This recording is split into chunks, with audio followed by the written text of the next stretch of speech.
जिनकर जौन स्वभाव छूटे नहीं जीव से। संत हार करके यह लिख दिए, निम्न मीठी होय सिंचय गुड़ घीव से। जिनकर जौन स्वभाव छूटे नहीं जीव से। हार करके जाग जाग मन मेरे। एक गांव में गए हम सत्संग करने के लिए, तो सुबह के सत्संग में तो लोग आए और अपराह्न काल के सत्संग में कोई आए ही नहीं। मैंने लोगों से कहा क्या बात है, अपराह्न काल में तो ज्यादा भीड़ होती है और सुबह में कम भीड़ होती है। यहाँ सुबह में सब लोग आए और अपराह्न काल में कोई आए ही नहीं।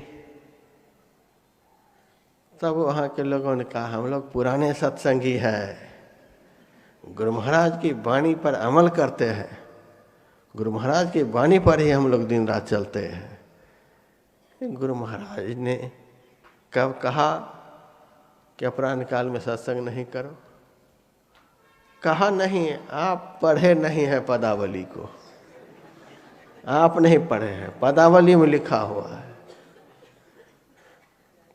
हम पूरी पदावली एक समय याद कर लिए थे, हम नहीं पढ़े हैं। कहाँ पदावली में लिखा है,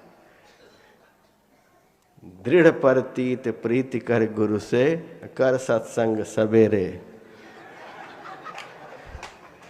या विधि भव फंदा कठ जई है, मैं ही कहते ही तेरे। कर सत्संग सवेरे, दोपहर में नहीं करो, रात में नहीं करो। हम पुराने सत्संगी हैं, गुरु महाराज के वचन पर चलते हैं। आपकी बात मानेंगे कि गुरु महाराज की बात को मानेंगे? ऐसे ऐसे समझदार लोगों से हम लोग भी हार जाते हैं। एक महात्मा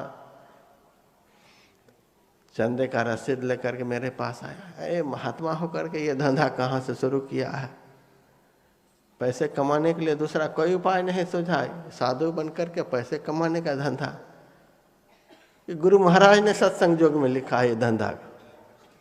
गुरु महाराज ने कब लिखा?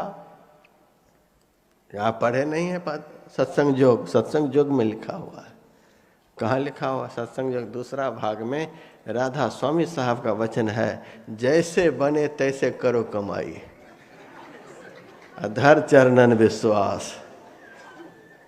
जैसे भी हो सके, झूठ बोल करके हो, छल कपट करके हो, जैसे बने तैसे करो कमाई। तो ऐसे ऐसे जो अर्थ लगा रहे हैं वो साधु की बात को मानेंगे? वो तो डॉक्टर की ही बात को मानेंगे। सो करके लोग समय को बर्बाद कर रहे हैं। गुरु महाराज ने कहा जब से हम संत मत में आए, भर पेट भोजन नहीं किया। पूज्यपाद दल बहादुर बाबा कहते थे, जब हम उनकी सेवा में रहते थे, धान की खील जो होती है, बिहार में लाबा बोलते हैं, धान की खील एक छोटी सी कटोरी में भर देते थे। उसमें मूंग को उबाल करके उस उबले हुए मूंग का पानी भर देते थे। एक कटोरी छोटी, उसमें धान की खील कितनी समाएगी? उसमें मूंग का दाना नहीं, पानी। उसको भी गुरु महाराज हाथ से टटोलते थे, कहीं ज्यादा तो नहीं है। शरीर जो देखे होंगे वृद्धावस्था में, उनको पता चला होगा केवल देह में हड्डी ही दिखलाई पड़ती थी।